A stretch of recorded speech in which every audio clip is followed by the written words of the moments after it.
Okay, now I just want to review the idea, the link between right and wrong actions and moral theories that we had discussed in the last section.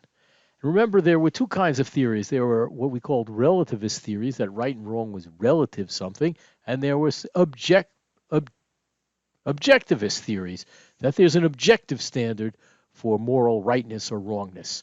Now, the relativist theories that we talked about, one was egoism, and we'll talk about what that was. That is what it's relative to ego, to yourself, and one it's relative to a culture. And on the objectivist theory side, we had talked about the divine command theory. We talked about utilitarianism, sometimes known as consequentialism. We talked about Kantian deontology, that Kant's deontology, Immanuel Kant being the philosopher, and natural rights theory.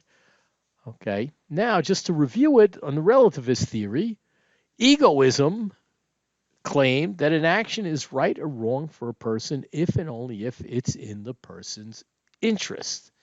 Now, what I'm going to ask you to do when we're done reviewing these theories is say, according to each of these theories, how would you evaluate one of the incidents of sexual harassment out of the movie that we watched?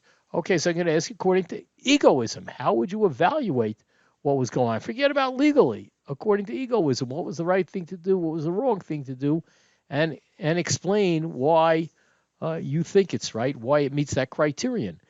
Then there was cultural relativism, which claimed that an action is right um, if it's right in a certain culture, if and only if it's approved by the culture's moral theory or morals. Okay, those are the relativist theories. On the objectivist side, where there's an objective truth of the matter, truth of morality, there was the divine command theory claiming that an action's right if and only if God commands the action.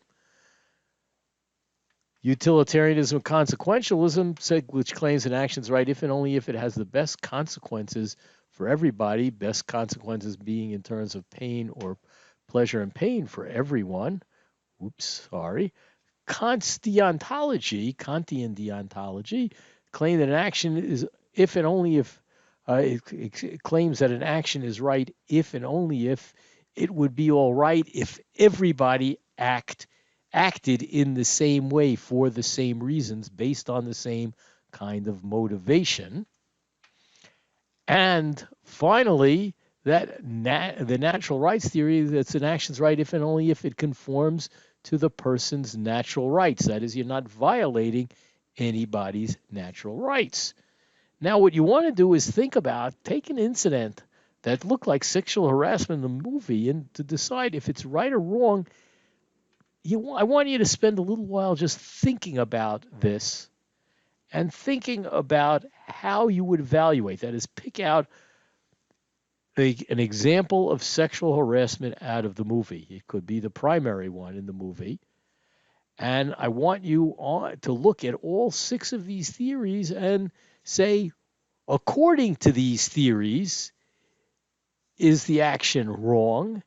And why is or is it not wrong?